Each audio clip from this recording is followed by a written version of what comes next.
ಬನ್ನಿ ಬನ್ನಿ.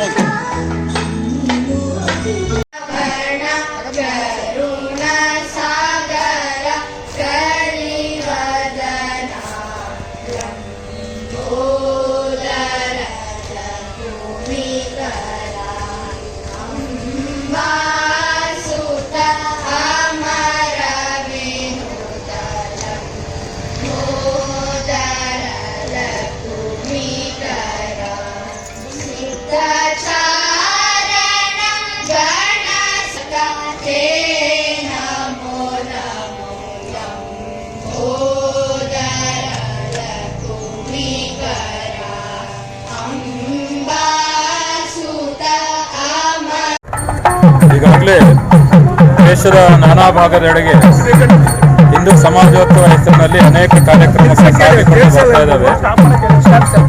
ಇವತ್ತಿನ ದಿನ ವಿಶೇಷವಾಗಿ ನಮ್ಮ ಉತ್ತರ ಬಡಾವಣೆಯಲ್ಲಿ ಕಾರ್ಯಕ್ರಮಗಳು ವಿಶೇಷವಾಗಿ ಬಹಳ ಚೆನ್ನಾಗಿ ಮಾಡ್ಕೊಂಡು ಬರ್ತಾ ಇದ್ದಾರೆ.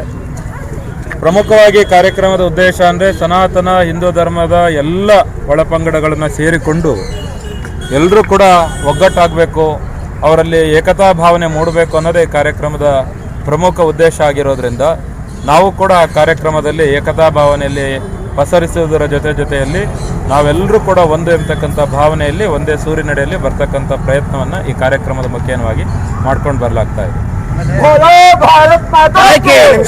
ಈ ದೇಶದೊಳಗೆ ಒಂದು ಶಾಂತಿ ಕದಡೋದಕ್ಕೆ ಕೆಲವು ಬಾಂಗ್ಲಾದವರು ಒಡೆ ನುಸುತ್ತಾ ಇದ್ದಾರೆ. ಇದು ಬಾಂಗ್ಲಾದವರು ನುಸುಳು ಬರ್ತಾ ಇದ್ದಾರೆ ಇಲ್ಲಿ ನಮ್ಮ ದೇಶದ ಒಂದು ಶಾಂತಿ ಕದಡಿ ಒಂದು ಇದು ಮಾಡೋಕ್ಕೆ ಅಂತ.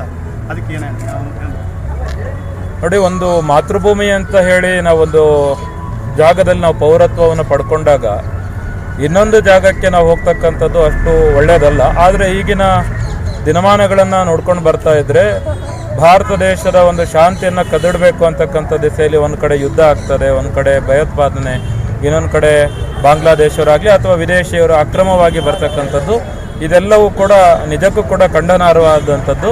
ಸರ್ಕಾರ ಈ ಕೂಡಲೇ ಎಚ್ಚೆತ್ತು ಅವರಿಗೆ ಏನು ವ್ಯವಸ್ಥೆಯನ್ನು ಮಾಡಬೇಕು ಅದನ್ನು ನಿರ್ಧಾರ ಮಾಡಿ ಸರ್ಕಾರಕ್ಕೆ ಬಿಟ್ಟಂಥ ವಿಚಾರ.